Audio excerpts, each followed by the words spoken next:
कैसे हैं सभी छात्र छात्राएं? अच्छे हैं। चलिए आप अच्छे रहे, स्वस्थ रहे, यही हमारी मनोकामना है। चलिए मैं आपका अपना टीचर गुरुशेर गौड़। आज आप लोगों को पता है कि मैं आप लोगों के लिए जनरल स्टडीज के टॉपिक बाय टॉपिक और विषय बाय विषय क्लास लेकर आता हूँ और डे बाय डे हम आपको क्लास उपलब्ध कराते हैं। आज का जो हमारा क्लास का सेशन है वो है वर्ल्ड ज्योग्राफी, विश्व भूगोल। विश्व भूगोल की क्लास नंबर आज 39 है हमारी। इंडियन ज्योग्राफी और वर्ल्ड ज्योग्राफी दोनों के मिला के 39 क्लास हो चुकी है। ठीक है, तो आप जो इससे पहले क्लास हो चुकी है वो सब प्ले लिस्ट में पड़ी हुई है, आप वहां से जाके एक बार कंप्लीट तैयारी कर लें। चलिए आइए, आज का जो हमारा टॉपिक है वो है चंद्रमा। हमने स्पेशल चंद्रमा पे ही क्लास ली है ताकि आप लोगों को जो भी चंद्रमा से क्वेश्चन बनते हैं एग्जाम में उसमें कोई भी समस्या ना हो। ठीक है, चलिए आइए। विषय हमारा विश्व भूगोल, वर्ल्ड ज्योग्राफी, और टॉपिक है इंग्लिश में कहते हैं मून और हिंदी में कहते हैं चंद्रमा। ठीक है, तो चंद्रमा से संबंधित जो भी इंफॉर्मेशन है जो हमारे एग्जाम से ताल्लुक रखती है वो मैं आज आप लोगों के लिए क्लास में लेकर उपस्थित हुआ हूं। आप इसे क्लास को बहुत अच्छी तरीके से और एंजॉय के साथ पढ़ें। देखिए, पढ़ाई एक एंजॉय है अपने आप में। पढ़ाई बर्डन ना ले आप लोग बिल्कुल भी, वरना ना तो बर्डन लेके काम बनता और ना कोई टेंशन लेके काम बनता। पढ़ना हमें पड़ेगा, जरूर पढ़ना पड़ेगा, बस इतनी बात है कंटिन्यूटी रखिए आप पढ़ाई में। ठीक है, इससे ज्यादा आपको टेंशन लेने की जरूरत नहीं है। देखिए आइए, चंद्रमा के बारे में हमारी संपूर्ण जानकारी है आज की क्लास में। चंद्रमा की सतह और इसकी आंतरिक स्थिति का अध्ययन सेलेनोलॉजी के अंतर्गत किया जाता है। ठीक है, देखो जैसे ये मून बनाया मैंने आप लोगों के लिए ताकि आप लोग समझ सके। ये जो चंद्रमा है ना, चंद्रमा बाहरी जो सतह जो ये वाली जो बोल गए, एक तो इसका अध्ययन और एक इसका इंटरनल चीजों का अध्ययन जो होता है उस विज्ञान को या उस परिमाप को सेलेनोलॉजी कहा जाता है। ठीक है, क्वेश्चन आता है एग्जाम में कि सेलेनोलॉजी के अंतर्गत किसका अध्ययन किया जाता है? चंद्रमा का, सूर्य का, तारों का, क्षुद्र ग्रह का।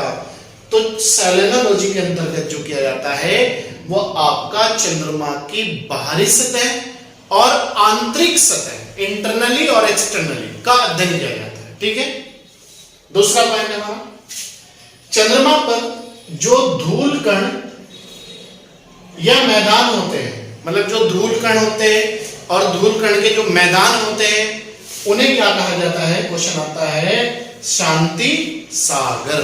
देखो ये चंद्रमा है तो इस पे डस्ट वगैरह जो होती है, धूल वगैरह जो होती है, उस स्थान को चंद्रमा के शांति सागर कहा जाता है। क्या कहा जाता है? शांति सागर। अगर पूछ ले शांति सागर क्या है? चंद्रमा पर स्थित धूल कण के जो मैदान है उस स्थान को शांति सागर कहा जाता है। क्लियर भाई? शांति बना के रखो, चारों ओर शांति, तो ये सब चीजें कहावत में है। ठीक है, तीसरा पॉइंट है हमारा, चंद्रमा का पिछले भाग का हमें दिखाई नहीं देता, उसे अंधकार में कहा जाता है। देखो ये चंद्रमा है, ठीक है, इसे छोड़ दो, व्हाइट व्हाइट जो हमें दिखाई दे रहा है, जो चंद्रमा का फ्रंट है वो दिखाई देता है, बाकी इसका ये जो व्हाइट है ना, व्हाइट ये हमें दिखाई दे रहा है, ये ब्लैक होता है। तो इसे ही जो चंद्रमा का हमें भाग दिखाई देता है उसे क्या कहते हैं? जो दिखाई नहीं देता, सॉरी, उसे अंधकार में कहा जाता है, क्योंकि वहां पर अंधेरा छाया रहता है। और आप याद रखना, चंद्रमा का पृथ्वी से 100% भाग कभी नहीं दिखाई देता, ओनली 457% ही भाग चंद्रमा का हमें दिखाई देता है। ठीक है, चौथा पॉइंट है, चंद्रमा के दक्षिणी ध्रुव पर लिबनिटज पर्वत स्थित है। ये है ये उत्तरी ध्रुव है चंद्रमा का, ये दक्षिणी ध्रुव है। तो क्वेश्चन आता है कि जो लिबनिटज पर्वत है वो चंद्रमा के किस ध्रुव पर पाया जाता है? तो लिबनिटज जो पर्वत है वो चंद्रमा के दक्षिणी ध्रुव पर पाया जाता है। यह क्वेश्चन आता है एग्जाम में कि जो लिबनिटज पर्वत है वो कहां पर स्थित है।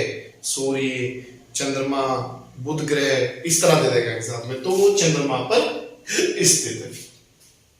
यह पर्वत चंद्रमा का सबसे ऊंचा पर्वत है। अगर क्वेश्चन आ जाए चंद्रमा का सबसे ऊंचा जो पर्वत है उसका क्या नाम है, तो उसका नाम है लिबनिटज पर्वत।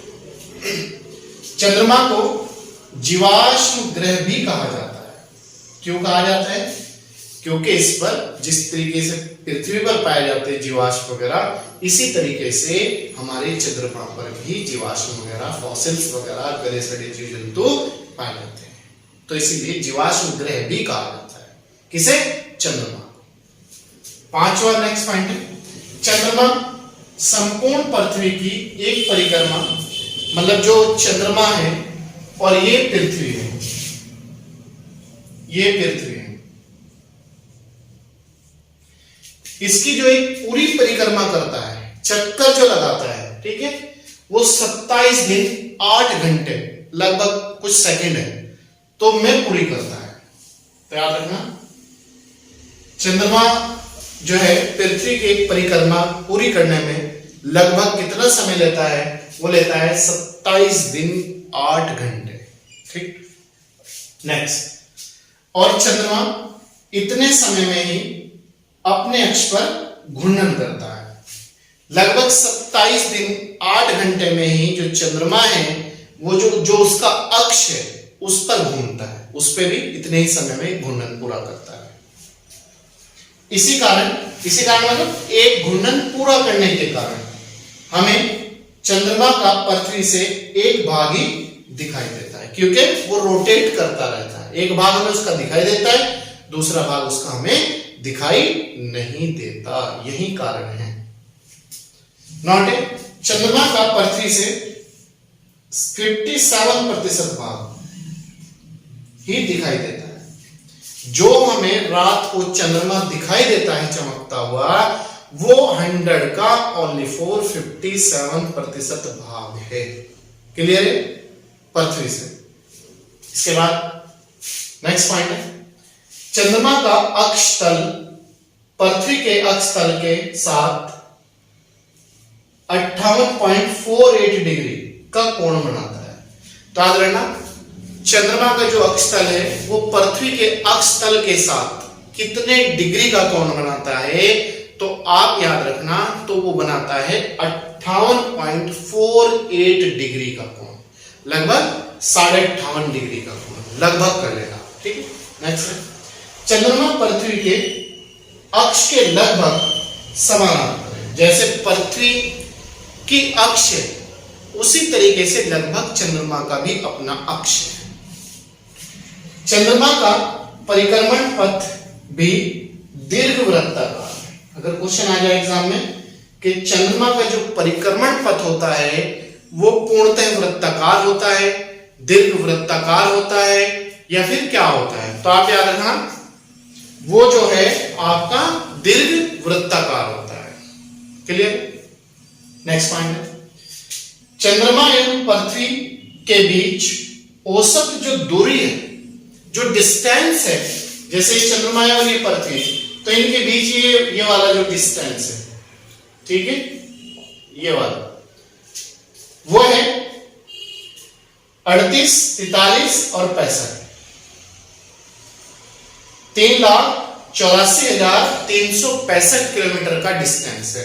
चंद्रमा और पृथ्वी के बीच का जो डिस्टेंस है वो लगभग 3,84,365 किलोमीटर का कुल डिस्टेंस है। नेक्स्ट है, सूर्य के संदर्भ में चंद्रमा की परिक्रमा की अवधि या समय 29 दिन 12 घंटे 44 मिनट के लगभग होता है। क्या? एक बार फिर देख लीजिएगा, सूर्य के संदर्भ में, जो सूर्य है के संदर्भ में चंद्रमा की परिक्रमण की अवधि, परिक्रमण मतलब जो घूमने के इसका हुआ है, 29 दिन 12 घंटे 44 मिनट के लगभग पूरा होता है। नेक्स्ट, समुद्र में ज्वार भाटा का टॉपिक मैंने आपको करा दिया हो, वो आपके प्ले लिस्ट में पड़े, आप वहां से एक बार देख लें। समुद्र का जल जब ऊपर उठता है उसे कहते हैं ज्वार, और जब वो अपनी स्थिति में दोबारा आता है वो होता है भाटा। हाई टाइड कब होगा? वो होगा जब सूर्य, चंद्रमा और पृथ्वी तीनों की आकर्षण शक्ति एक दिशा में होगी, तब हाई टाइड होगा। और लो टाइड कब होगा? जब तीनों में से एक के कारण कोई व्यवस्था बनती है। नेक्स्ट, समुद्र में ज्वार उठने के लिए सूर्य में चंद्रमा की शक्तियों का अनुपात 11:5 होता है। मतलब सूर्य की जो शक्ति है वो ज्यादा होगी और जो चंद्रमा की शक्ति है वो सूर्य की अपेक्षा कम होगी। ठीक है। नेक्स्ट, जब चंद्रमा पृथ्वी के निकट होता है तो उसे सुपर मून कहते हैं। क्यों कहते हैं सुपर मून? वो इसलिए कहते हैं कि चंद्रमा की जो चमकने की कैपेसिटी है वो ज्यादा हो जाती है और चंद्रमा बिल्कुल दूध सा दिखाई देता है। दूध तो वैसे भी है नाम में चंद्रमा। चंद्रमा एक बेहतरीन कुदरत की दी हुई चीज है, नामत है कुदरत की। ईश्वर ने जो चंद्रमा हमें प्रदान किया है वो अपने आप में एक अद्भुत दृश्य है। चंद्रमा हो, सूर्य हो, पृथ्वी हो, ग्रह हो, उपग्रह XYZ, जितने भी नेचुरल चीज है वो एक ईश्वर की दी हुई बहुत बड़ी नामत है हम लोगों का। तो जब चंद्रमा पृथ्वी के निकट होता है तो उसे क्या कहते हैं? Super moon. क्वेश्चन आ सकता है एग्जाम में, सुपर मून की स्थिति कब होती है? जब चंद्रमा पृथ्वी के दूर होता है, जब चंद्रमा पृथ्वी के निकट होता है, जब चंद्रमा पृथ्वी से बहुत ज्यादा दूर होता है, या फिर नन ऑफ दी। तो जब चंद्रमा पृथ्वी के निकट होता है उस स्थिति को सुपर मून कहा जाता है। सुपर मून की स्थिति में चांद 14% ज्यादा बड़ा दिखाई देता है। मतलब सुपर मून जब होगा तो चंद्रमा या चांद उस दिन 14% अपनी स्थिति से, अगर इतना है तो आप इसका टोटल मान लो 14% ज्यादा दिखाई देगा। ठीक है, तो उसे कहते हैं सुपर मून। तथा 30% चमकीला दिखाई देता है। मतलब रोज डे बाय डे अगर 70% चमक रहा है तो उस दिन 100% चमकेगा। किस स्थिति में? सुपर मून की स्थिति में। और सुपर मून कब होगा? जब चंद्रमा पृथ्वी के निकट होगा। क्लियर? 14% ज्यादा बड़ा दिखाई देगा, 30% चमकीला दिखाई देगा। तो दोस्तों और मेरे प्यारे सभी छात्र और छात्राओं, ये चंद्रमा से आपके एग्जाम में क्वेश्चन बन सकते हैं और बने हैं एग्जाम में और बनेंगे। हम लोगों ने आपके 15 से 20 साल के पेपरों का एनालिसिस करने के बाद आप लोगों की क्लास का जो रिजल्ट दिया है, जो नतीजा लिया है, वो ये लिया है कि इतना पढ़ लीजिएगा, इससे बाहर आपका कोई भी क्वेश्चन नहीं है। ठीक, पढ़ने को तो इतना है चंद्रमा के बारे में कि अगर हम 1 महीना भी क्लास ले और 1 महीना पढ़े बैठ के तब भी कंप्लीट होने वाला है नहीं है। ठीक है, लेकिन कंपटीशन के एग्जाम में ये इंपॉर्टेंट है हमें क्या पढ़ना है और क्या हमें छोड़ना है, ये सबसे इंपॉर्टेंट है। ठीक है, तो दोस्तों चलिए मिलते हैं आपसे next time, next class, next energy के साथ। तब तक आप अच्छी तरीके से तैयार करें, पढ़ें। और जनरल स्टडी के जो टेस्ट है वो आपके प्ले लिस्ट में पड़े हुए।